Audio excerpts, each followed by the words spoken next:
Everyone. So Melon is a headband that monitors brain activity and works to turn the invisible activity of your mind visible in day-to-day life in a meaningful way. So our first app actually helps you improve focus in those important moments in your everyday life. And I'll show you how we do that. So on the software side, you start by entering tags around what you're doing. So studying math. Then you enter tags around where you are, so at the library, and anything else that you think might have affected your focus throughout your day. So for many of us, that's drinking coffee. And we track that and actually measure it against your focus levels. And so if you press play, what you'll see here in a second is actually my focus levels in real time. And how we do that is we have an EEG headband that, like EKG, measures the electrical activity from your heart. EEG measures the electrical activity from your brain. And different types and amounts of that activity correlate to different types and amounts of focus levels. And so this is actually my real-time focus right now. And so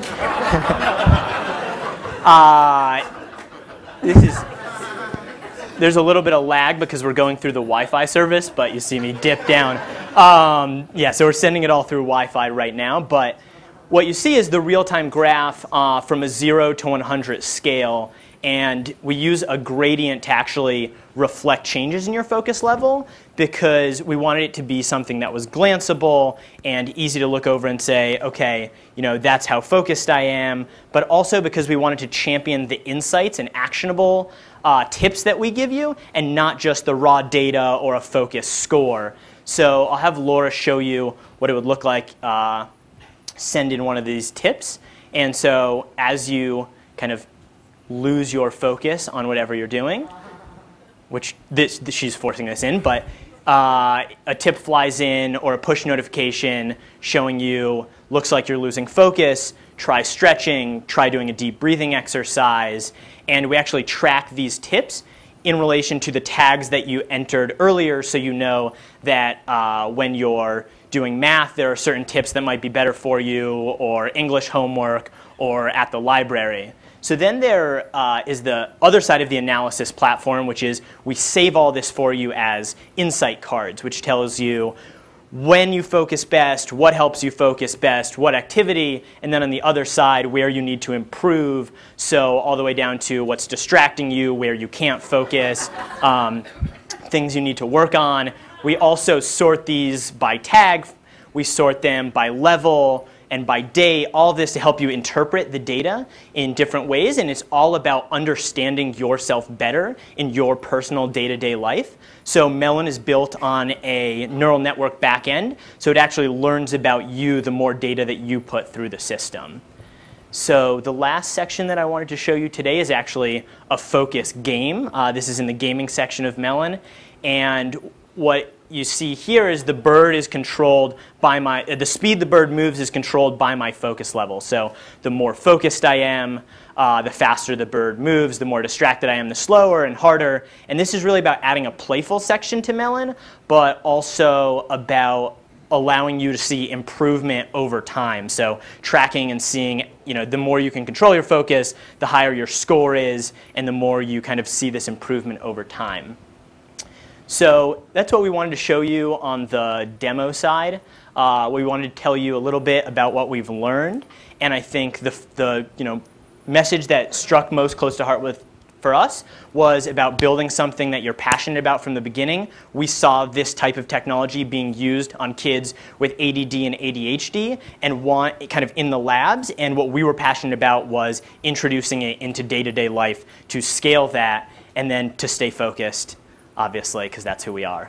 And then on the what we need side, we are raising a seed round. We recently launched on Kickstarter and did almost $300,000 in sales. We have over 2,700 backers now, and that will fund the headband, but we're looking to grow the company and expand the team, and we're also looking for partners on the education app side as well as academic research side. Awesome. Well done. Thank you. So I guess we can expect all classrooms to have 30 students wearing these, and the teacher will have some heads-up display of all the teacher. I think there might be teachers out there that would be interested in that. Yeah, perhaps could the be teachers helpful too.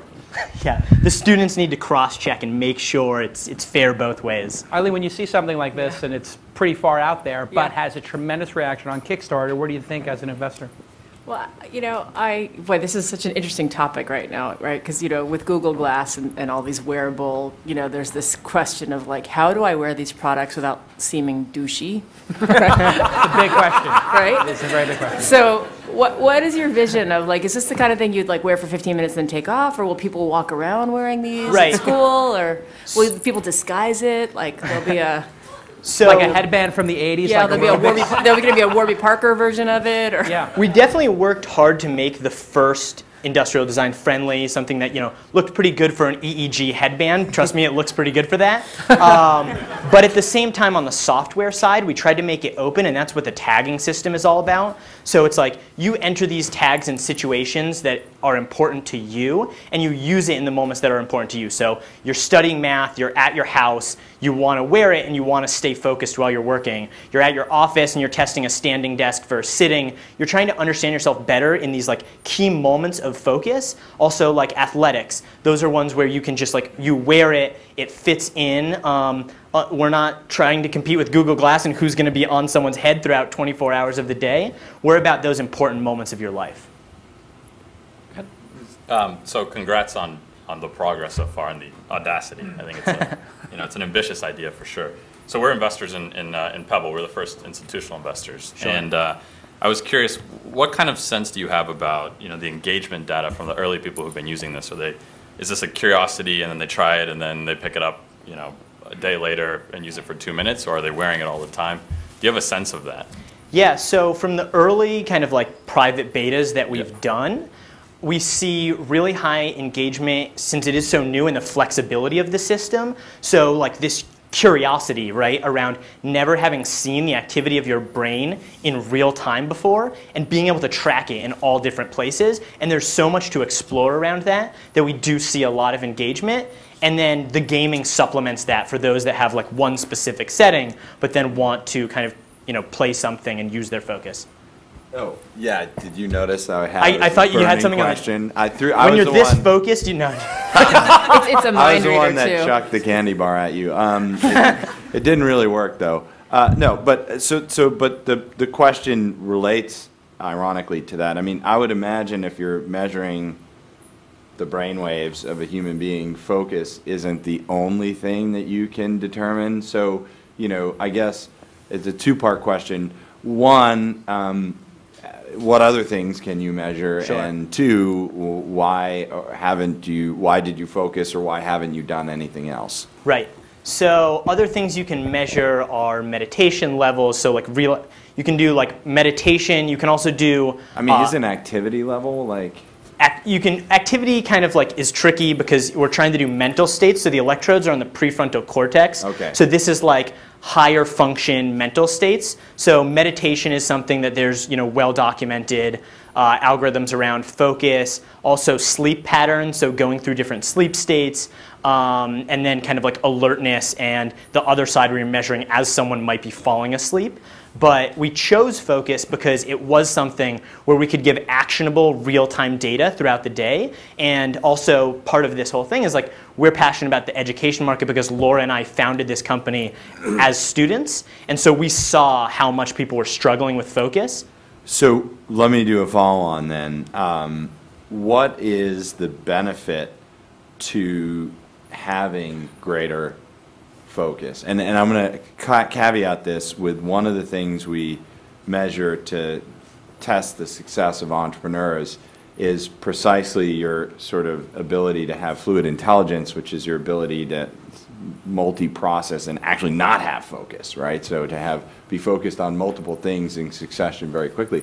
So what are the benefits? So from a cognitive science standpoint, fluid intelligence is more so a skill in switching between mental states and not multitasking, because there's really no such thing. So what this is actually helping you with, and eventually what we're working with our research partners on, is that switch between mental states and the ability to go back and forth. Right now, the benefit to focus is we have so many things throughout the day that call for sitting down and reading a textbook, making it through all of our emails, things where it's like, things where it's so easy to get distracted. It's so easy to make the wrong decision of, let me just go get another cup of coffee. Let me just do this to try and supplement, where a greater understanding allows you to be more mindful throughout your day and kind of make wiser decisions based on objective data. So it's a quantified self play. So yeah, and we like to talk, as a company, what we like to talk about is like understood self. So not just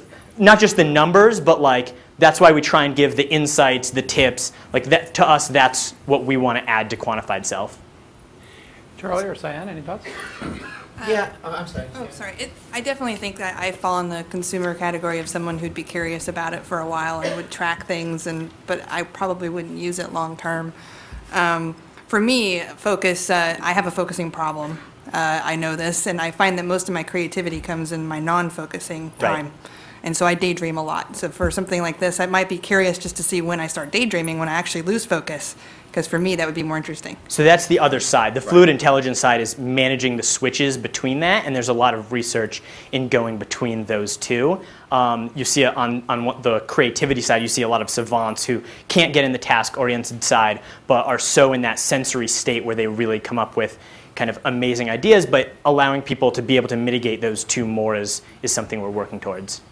Yeah, and I think obviously the market spoke for itself. It doesn't matter what I think or what kind of customer I am. You got $300,000 in Kickstarter sales, so congratulations. What was the cost per unit on the Kickstarter? Sure, so it was $99. We manufacture for around $33. So we have pretty good hardware margins. We spent a lot of the front end of this setting that up and reducing, BOM costs and cost of manufacture. That's extraordinarily cheap. Yeah, well, for an EEG headband, part of our view of connected devices was lower the barrier to entry on the hardware purchase side because it's an EEG headband and it's so new. And then part of that continued engagement plan is specializing the software. So this is the first broad app, but then you can roll out things like the SAT prep app or the golf app, and you can continue engagement in specialized ways in people's lives.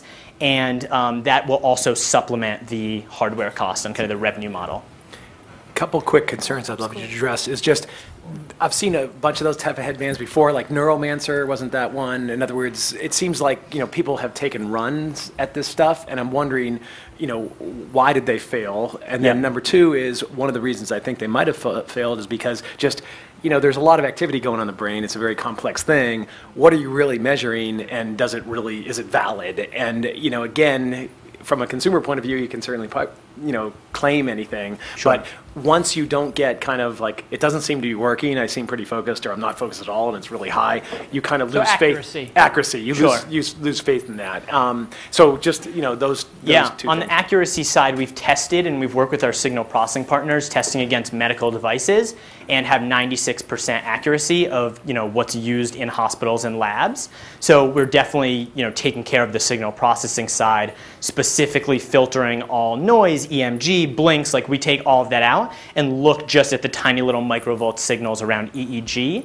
And on the who's done this before side, a lot of it was around gaming, and it was kind of like, hey, we have this technology, now let's find a market and put it in gaming.